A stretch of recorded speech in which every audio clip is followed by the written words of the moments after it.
Hi guys, it's Blaze and welcome back to the fuckery that is my life.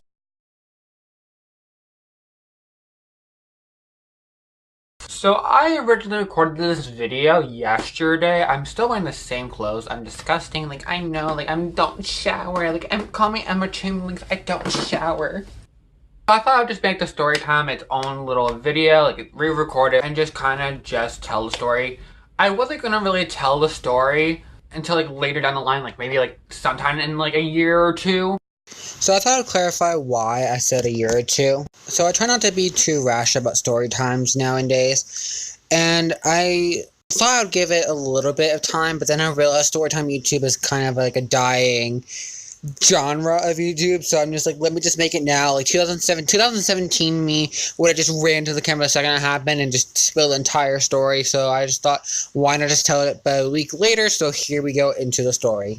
Storytime YouTube is dying, so I need to tell the story before it fully dies, because it's a really interesting story about how a grown man almost tried to kill me. Now, if I laugh through the story, it is not like a joke or whatever, like at all. I don't know how else to react besides just laugh. Like I laugh in awkward situations, so death is not like a funny topic at all. Like I get that. I'm sorry if I laugh through it, but like sometimes you have to laugh through your pain. But before I get into story time, make sure to hit the subscribe button and like down below and turn on the bell notifications to get notified every time I upload. And yeah, I will shut up now and just get into the story. So this story happened literally almost a week ago from tomorrow. Tomorrow is Sunday, December 21st or 22nd. I don't know my dates. So the day started off really nice and good. Like, I love the day so much. Like, I woke up at like 11:30 in the morning because like I'm a late sleeper. I'm not a morning person at all. I went out to have lunch with my like two best friends, Stacy and Tracy, very early on in the afternoon. I think I got picked up in like 1:30ish, and we went to Panera. Had a really good time. Not sponsored by Panera, but like sponsor me. It was really nice. I love the food. Like I had a fun time after we ate lunch. We went shopping for a couple hours, maybe like 2 hours at most.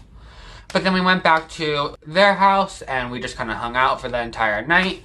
We had our friend Destiny come over for like 2 hours, 3 hours-ish, whatever. We had fun. It was a really chill time.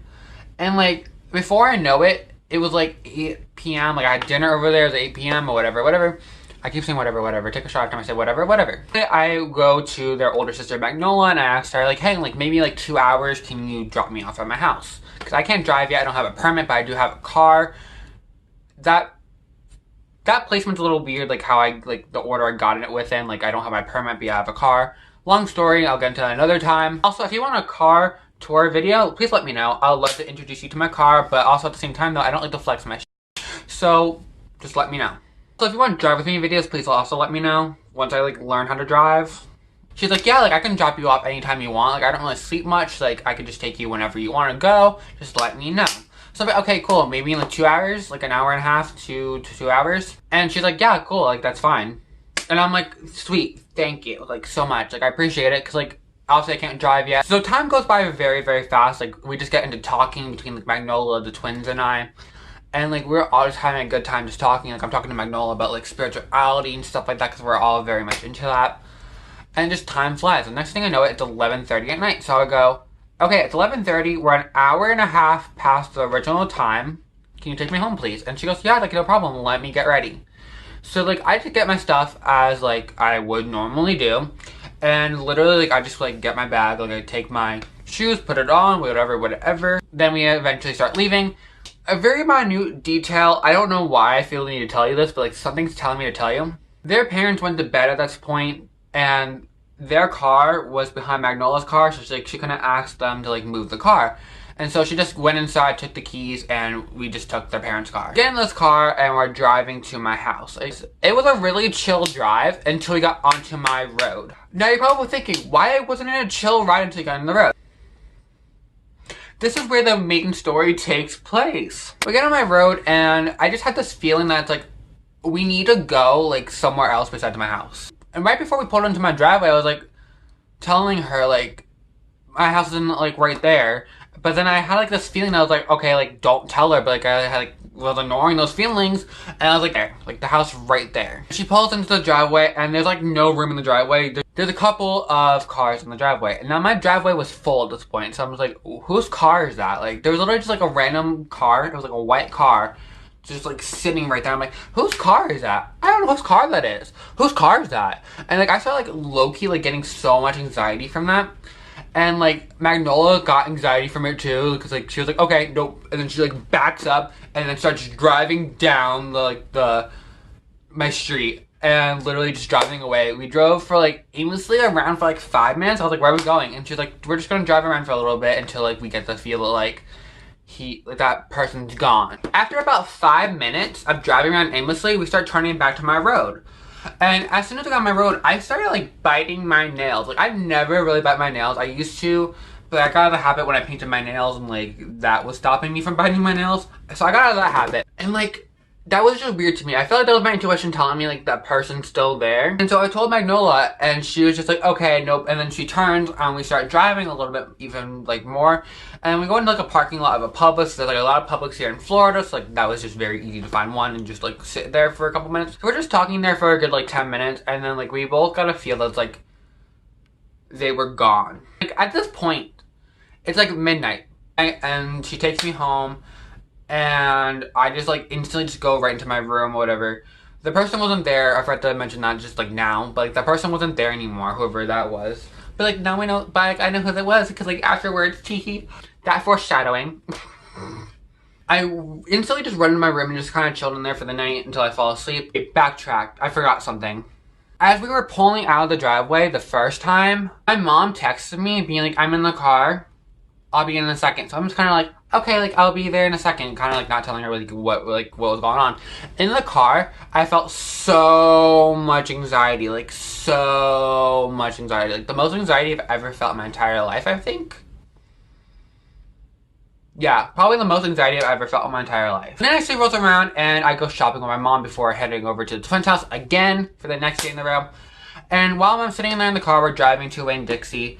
My mom's just driving, and she turns to me and goes, so I have more drama with, insert his name here. We're gonna call him either the X or repulsive, because he's very disgusting. He has drug issues. Let's just put it that way. Like, he has a lot of drug issues. Like, his phone will be turned off for like a month straight because he just rather have drugs than to have a phone or electricity. It's very, very sad, but that's unfortunately the reality of our society. That happens a lot.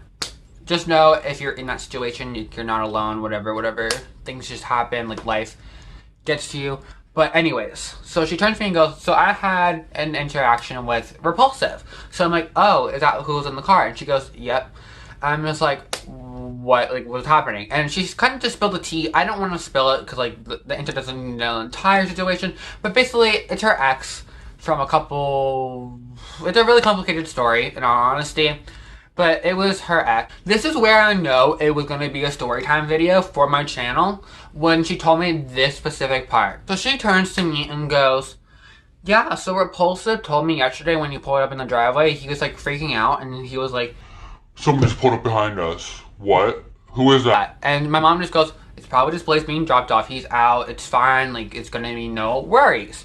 And he just goes, will he say anything if he sees us together? I'm just like, yeah, I would. Like, he is disgusting. Like, I met him when I was 14. I got really, really bad vibes from him. Like, all the red flags are there with him. Like, you can just tell the second you meet him, he's a psychopath. I don't like to say that kind of stuff a lot because, like, I feel like we as a society kind of throw that term around, like psychopath, narcissistic, sociopath, stuff like that. No, he is a definition of a sociopathic psychopath. And my mom just goes, yeah, probably. He will say something, probably not to your face, but to me.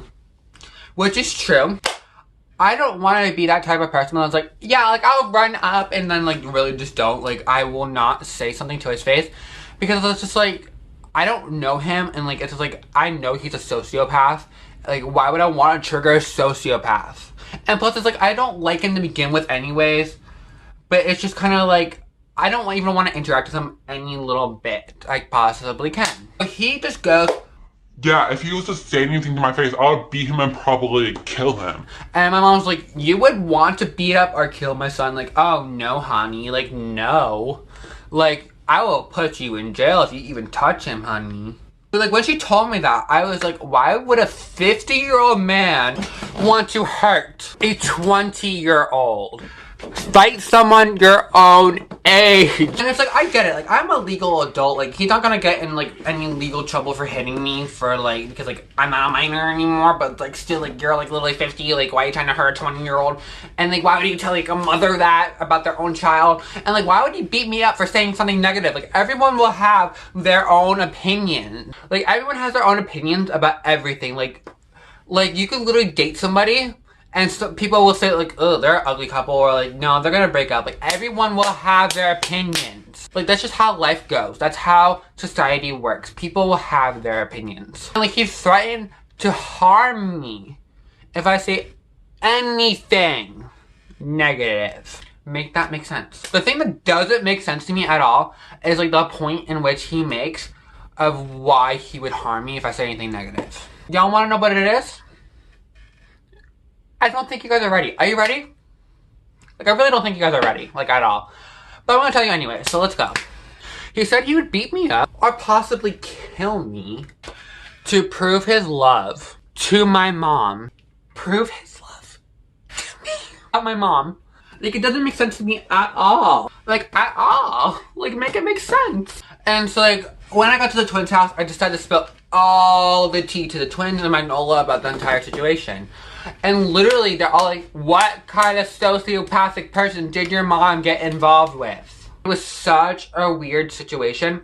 Oh yeah, also, last fact about this entire situation that I found out that day. So it was like Monday. I was talking to Magnola about it, and she said, if I let you go to the car, I had a feeling that you were going to be murdered. Let that sink in. Her intuition told her if I got out of the car, I would have been murdered. And, like, tell me why I had the same exact feeling. Like, it's so scary how intuition works.